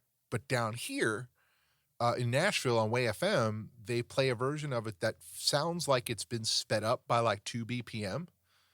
And it also sounds like it literally sounds like somebody added they added some kind of guitar playing, like a lead throughout the whole thing. Probably did. What's that? They probably did. Yeah. And it's like, but to me, it sounds weird sped up. Cause I mean, that song has such, it has to, the words got to soak in a little bit, and they're just too it's just very strange that they just bump the BPM somehow. Most of the time, the radio stations that sell advertising, will speed songs up all the time. That way they can get the songs in and have more room for their advertising. That's so weird. A lot of your mainstream stations do that. That's so strange. Like just a little bit, where over the course of time they can fit in more commercial time. That's crazy. Or I know in country they'll do I don't know. I don't even know how if the artist actually does it or for them or what, but they'll like add the station name into the song somehow. It's like, I mean, I never asked anybody that. Is that something that the artist will do for the radio stations? Yes. That's crazy. I mean, they do a lot of things for Bobby Bones in the country. And the different mixes definitely happen. Yeah. And you have some radio stations that you have to give a little different lyric just for that station. Huh. Because they might not when you're talking about the Christian stuff, they might not agree with the theology of the song. Yeah, I think that's I thought that was interesting, like the way what was it? Newsboys. They did We Believe. And the way that song was written was the song was written, we believe that he conquered hell. But they changed it to we believe that he conquered death instead. And I'm sure that was a conscious decision for radio because it can get pretty minute. I know Mercy Me had to cut a feature out, like a rap feature out of the song. I think it's called Grace Got You, because some stations were like, we don't play rap. we on Tarn's latest single, Until Grace, the one he did with Gary LaVox. Yeah. Rascal Flatts. They had to do a version without Gary on it. Huh. Because some stations didn't want to play that. Yeah. It was weird to me, with especially the Mercy Me one, because the alternate to it wasn't even real crazy rap. It was got away with something, da da da da da, bubbling inside of you. But like it was just real simple, and then chorus kicks back in. It's not bad, but radio played this version where it sounds like Bart's beatboxing. It's just, they played that instead. Interesting. Yeah, and then there's another version where it's not that. It's just an instrumental. It seems just as odd to do beatboxing as it would. Yeah, it's something like that. Yeah, it's interesting, man. Christian radio. Again, the more I learn about it, there are teams. The more I'm glad I'm not on the radio that figure this stuff out and come up with all this stuff to do. Like, well, maybe if we had him beatbox, maybe that would be. Maybe that would be good. I just don't get it. I guess I don't get it because, again, I'm from New York, and some of the most successful radio stations were ones everybody hated. Oh my God, Howard Stern. People hated Howard Stern. I remember watching the movie, his movie, and the radio station, the bigwigs are like, we gotta get rid of him. They're like, we can't. Like, why? Look at these letters. And the letters are like, he needs to be removed from the radio, blah, blah, blah. Well, we contacted the person and asked him, like, well, we keep getting letters from you. Why do you keep listening? Because I want to hear what he says next. Right. Why doesn't radio, okay, when someone complains, you're going to tell me that kind of person isn't waiting for the next thing they can complain about? So you keep trying to please everybody, you're just going to lose them, And just do like Ellen and call them up. I don't know, but listen, I used to love Christian radio. I can't listen to it anymore. The content just doesn't work for me. And hearing the way they butcher songs, like I'd rather go listen to the record or the Spotify version, which is the way the artist intended. I want to hear that. So what's that about? Like, I stopped listening to Spotify years ago because of the whole. Well, I mean, I'm not like loyal to one, But I mean, what's different about the Spotify versions? Well, I mean, the way it is on the record is the way it is the way it's going to be, unless they put the radio edit up. But it's going to be notated radio edit. I got you. So the BPM's not sped up. It's the quadruple chorus and the end of it isn't cut to a double chorus. It's real. It's the album. It's what they wanted me to hear. I'd rather hear that than listening to the radio. Also, I find that Christian radio plays a lot of sad songs, and it's something. I mean, I've had days where just the Christian radio just brings me down. I get in the car, I'm ready to take on the world today. What if your blessings come through raindrop? I can't listen to this. No, thank you. Right. Yeah, I mean, it has its place. Yeah, and then. Yeah, I mean, and it's like, yeah, I just, nope. I mean, so I'll either retreat to my playlist or I'll listen to I'll just flip through the stations and find myself, I'll listen to country music that, man, maybe I don't subscribe necessarily in my life to what they're talking about in the song, but man, the mind, they're having a good time, man. I'm about to have a good time too. If I'm in the car, it's 92.9. Always. 92.9 in Nashville is I don't know what the call thing is. But what do they play mostly? Either current hits or 80s. Okay. Nothing wrong with that. I'm an 80s kid. I mean, that was my formative musical year. Yeah, for me, I listen to a lot of 90s, man. A lot of 90s stuff, I like a lot of older rock stuff, I mean, when I was a kid, we listened to a lot of hip hop, and now I go back and listen and I go, what was I thinking? I just don't understood what a bunch of us kids from Long Island suburbia, got out of listening to some of these songs where they literally depict scenes of gangsters killing each other. I'm like, what did we get out of these lyrics? We just maybe thought we were cool. I don't know. But like some of that stuff I can't get down with. But, I go back and like some of the most impactful music for me was like a lot of I reference it a lot. I love Linkin Park stuff. Those guys just always found a way to write songs and just deliver something where you're just like, I feel that. Like how that artist what that artist wanted me to feel, man, I know exactly how that feels. And that's my favorite thing about music. I'm more interested with how, and I go into writes this way.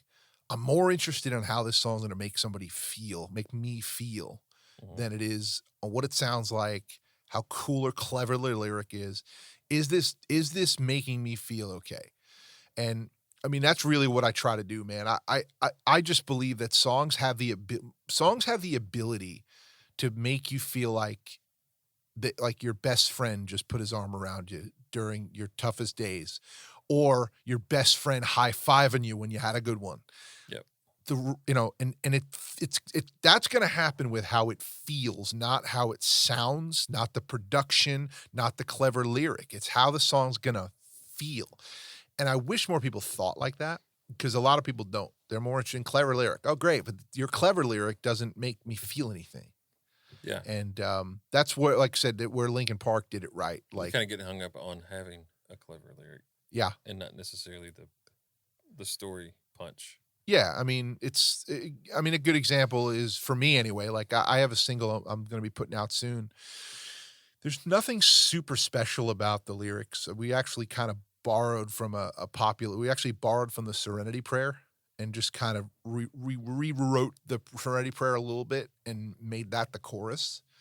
And I mean, basically the verses just kind of bring you into, essentially it's just sort of hey, we're looking at our life. We don't resent where we've been. We're kind of okay with where we are, but we know it's all because you're making me who I'm meant to be.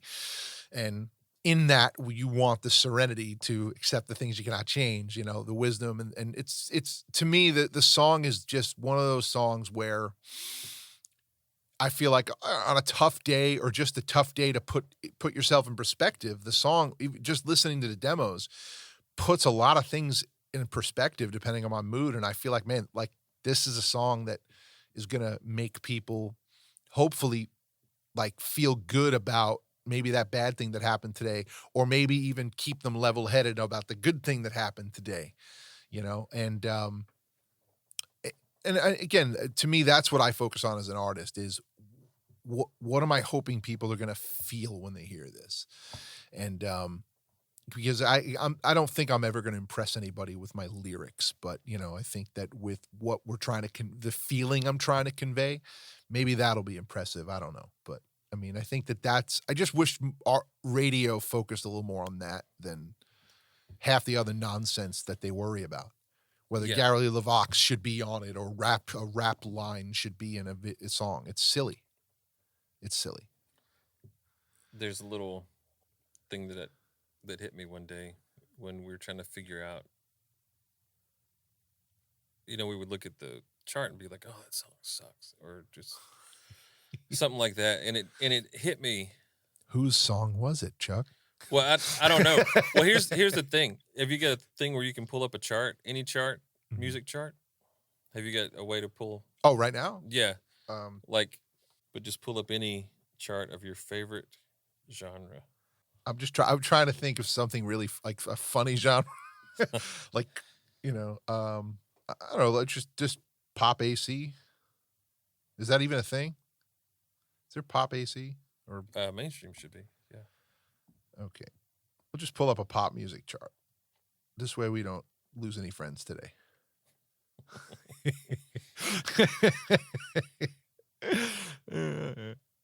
Well, I don't have a ton of friends that are on that chart. You do.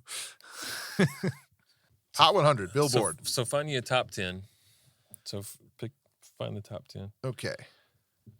And this just hit me one day. Oh, no. Okay. I already don't like number one.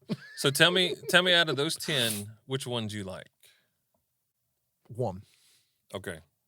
So there's 9 other songs in that top 10 that enough people like to put them on that list. And is the one that you like above or below those?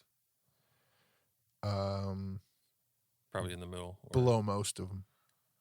So it's enough people that like them to put them above the song that you like. I mean, there's one that I was on the fence on. That's number 2 on the list. So it's like that completely explains to me why a song I wrote I don't like can be successful. Yeah. That's actually true. The songs I don't like of mine are people who are fans of mine, or even guys in my band that play for me, they love playing it. They're like, yeah, we love this song. And I'm like, like even the single I have coming out, like I'm proud of it because I self-produced it. In the way of I just kind of CEO'd it and hired out all the parts I wanted. I oversaw it. I'm proud of it for sure, but like, man, 4 or 5 months ago, if let's put it this way, if I didn't already have someone build a track for it, I probably wouldn't have put it out. Now that it's done, I'm like, yeah, I like this. But it's just one of those things where I'm kind of like, and I do find that happens, like the songs that I like or think connect. It just kind of proves how subjective the whole thing is. Because you can like 2 songs out of that top 10. Yeah. And the other 8 people's livelihood does not depend on you. Mm-hmm. Yeah. Or what you think. But then it works the other way too. Yeah. Well, Chuck, man, it has been awesome. Absolutely awesome to get to hang with you. And man, it's just been really cool to meet you and hang with you. And I feel like we can, this podcast, I feel like can go on for hours with all the stuff, the litany of. There's a lot to talk about. So I really appreciate you coming down. And, just that really, this podcast is just all about like just hearing people's hearts and just getting to witness conversations like this one where, hey, songwriters like sports too. Songwriters don't like every song. And also songwriters aren't, like I often have this depiction. I've said this in about 5 podcasts, this depiction, even myself, like people always talk about like how writing with Tony Wood is magical. And I always joke around and I'm like, because people say he reads a lot of books and they've described his studio or his office or whatever with his books everywhere. So I just start imagining like he wears a cape and he's like Doctor Strange. He just opens portals and like, how about this line? Let me pull this one. Tony's magic is in his delivery of the line to the room. And we kind of imitate him sometimes, like trying to recreate it, and it never works as well for us as it does for him. He just has this way of just saying it and laying it out there, and by the time he's done, you're just like, yeah, let's do that. Yeah. That's awesome. He's definitely a guy I would love to get a chance to just write. I've met him a couple times. He's been a couple things I've been at, and where he's spoken and talked about songwriting and shared some amazing examples that may really make you think about the craft of songwriting and how like, oh, I never would have went there on the second verse like this writer did. Wow, that's crazy. And oh wow, the third verse, didn't see that coming, but it all ties together. That's insane. Like he's brilliant. Yeah. And you know, I said for me, I love delivering the songs to an audience. That's what I love doing. I love delivering that, bringing that experience. Because really, that's what impacted me huge when I first became a Christian and started going to these Christian events and just seeing the message delivered and the way that made me feel and the way that some of those songs really just help keep me in kind of just keep me moving along in my Christian walk, and it's like that's where my passion lies, and it's a challenge sometimes to go into rights with people who just like, yeah, I just love songwriting. I don't ever get on a stage.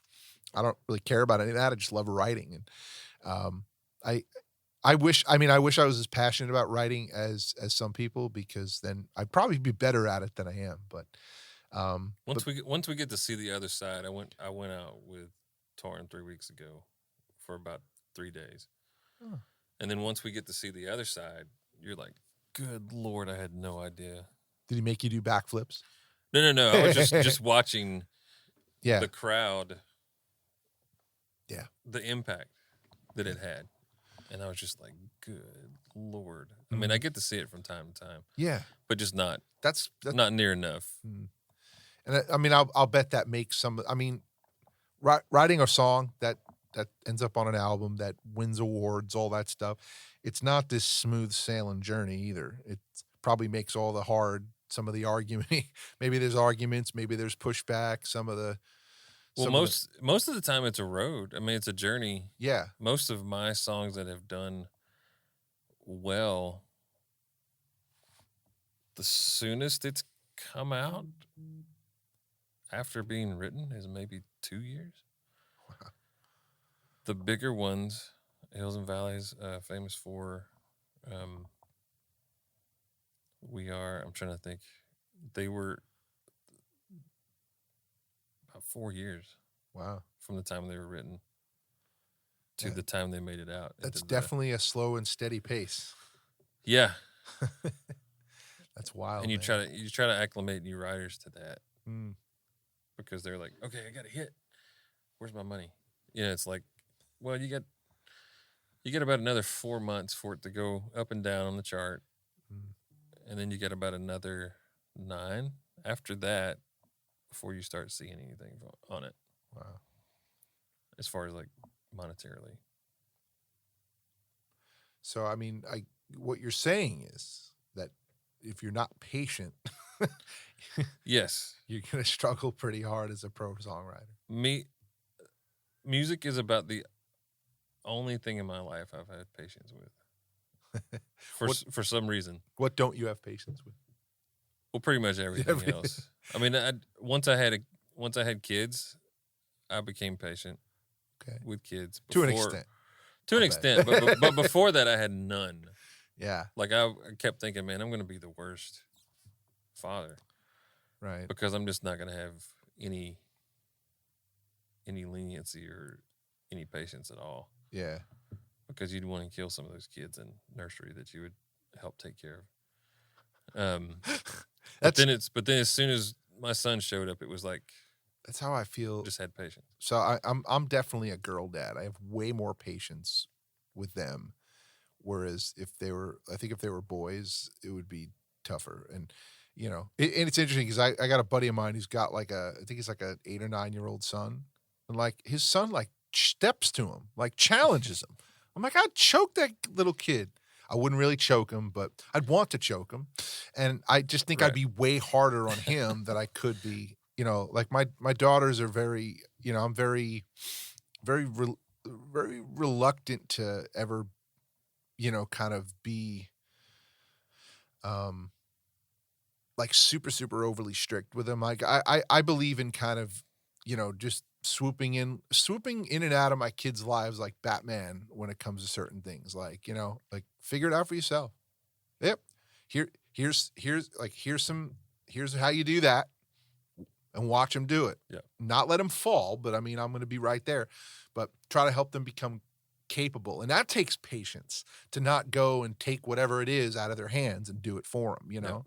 And that's been something that sometimes I'm a little too patient though. And I swoop in a little too late. And it's like, oh crap, this is my mess now. I'll fix it. You know, that's happened. But, you know, patience is, as a parent is harder than people who don't have kids could ever understand.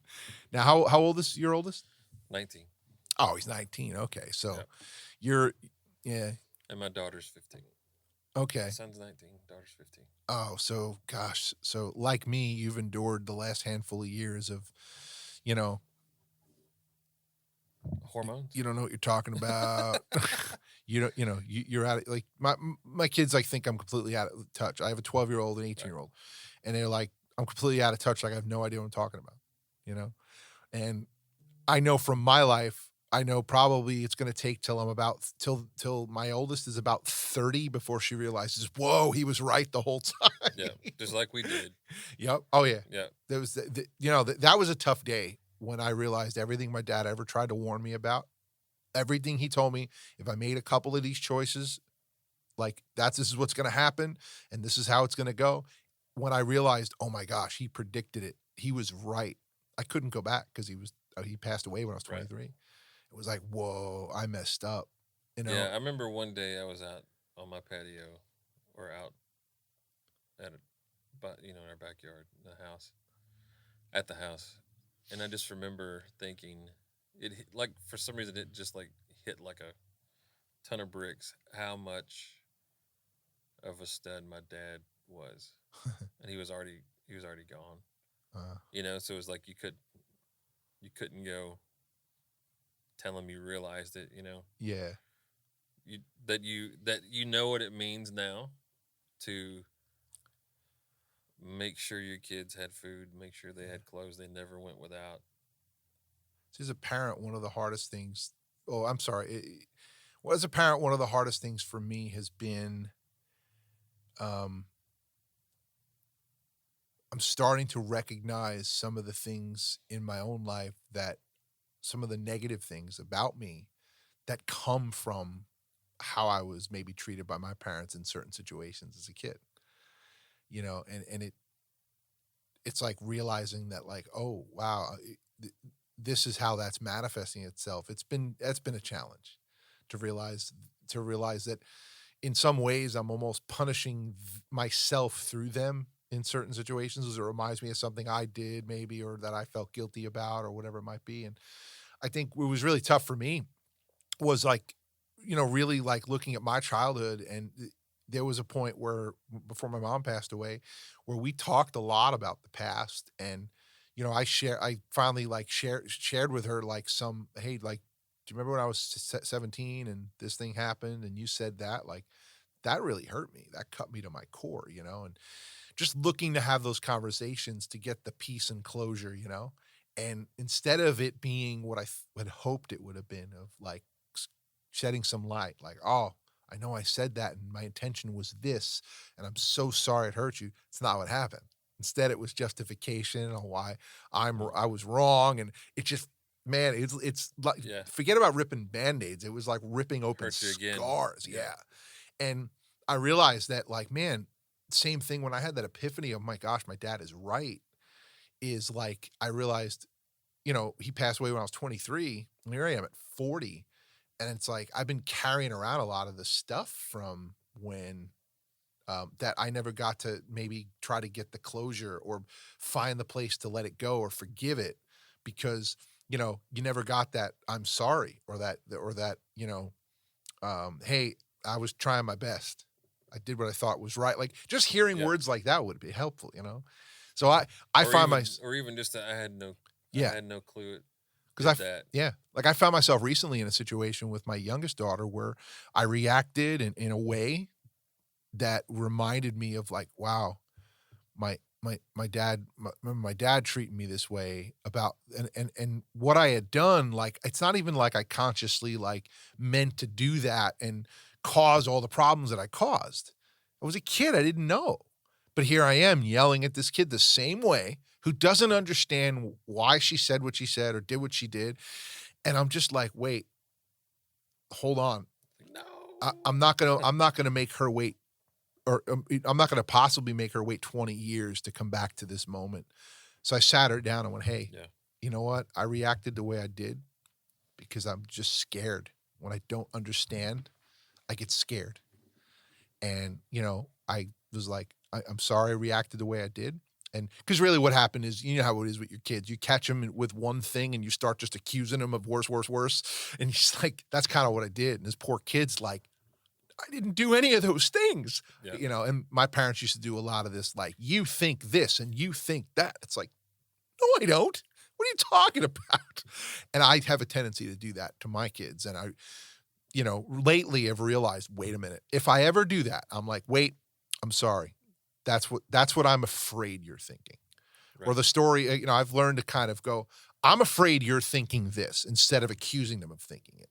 And when they tell me, no, well, this is what I was thinking, it's like, oh, okay. And you know what I mean? And it's been very helpful, but it's crazy though, how much being a parent, how much of our being a child shapes us being a parent. Oh yeah.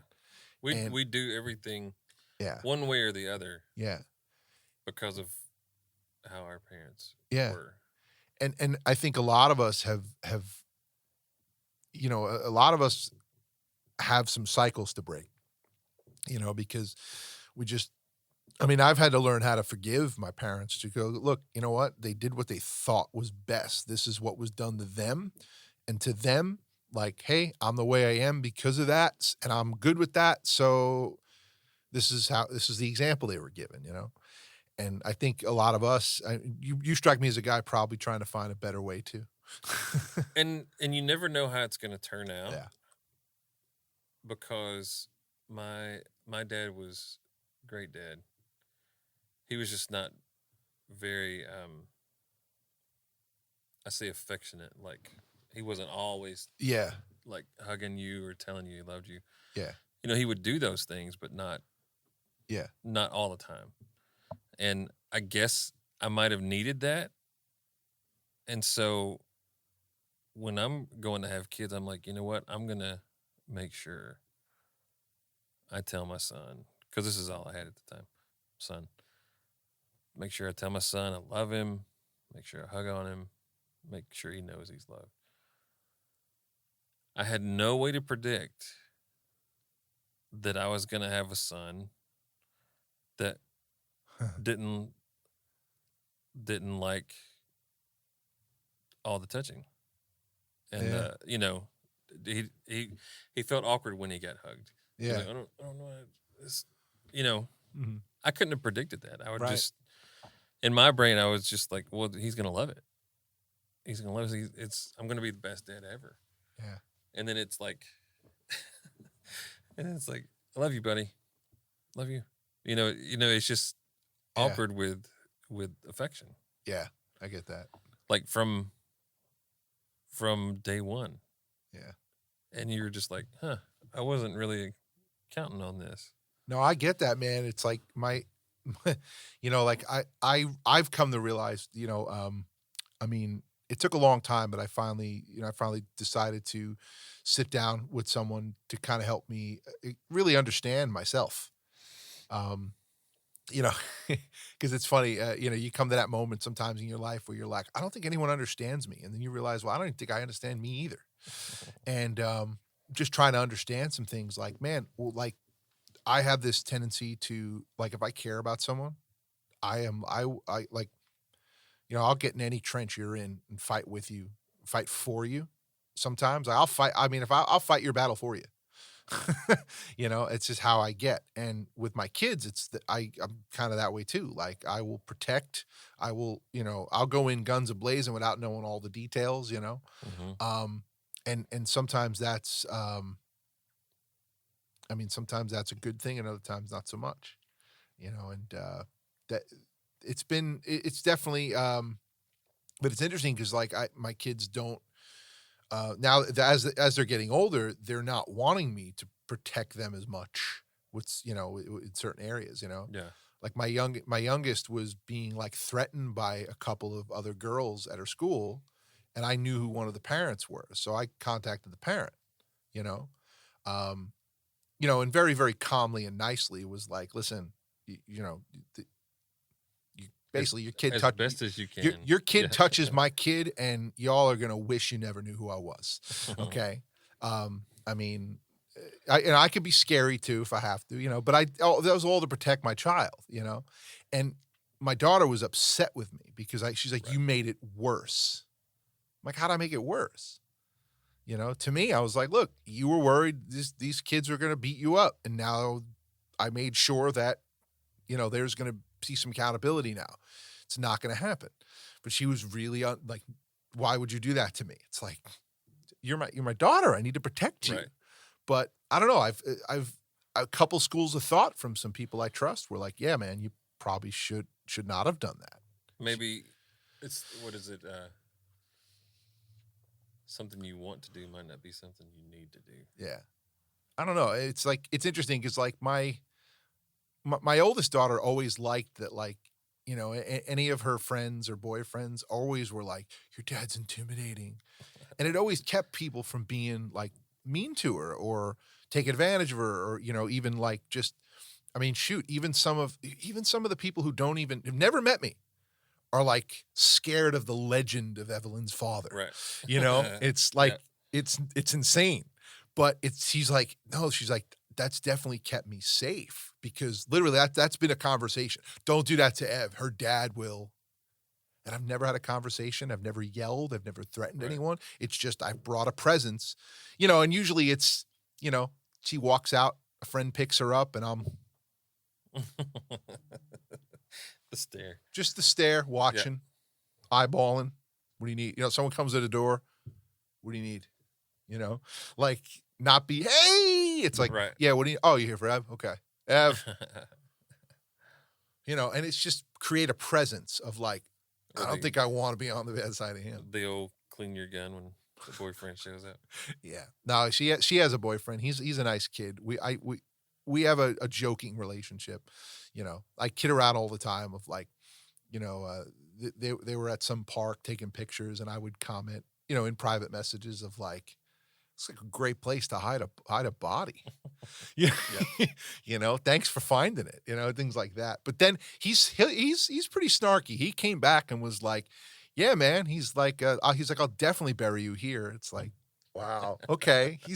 He gets it. I enjoy that he has a sense of humor about it where, cause that was the fun thing when it was like, hey, we want to officially date.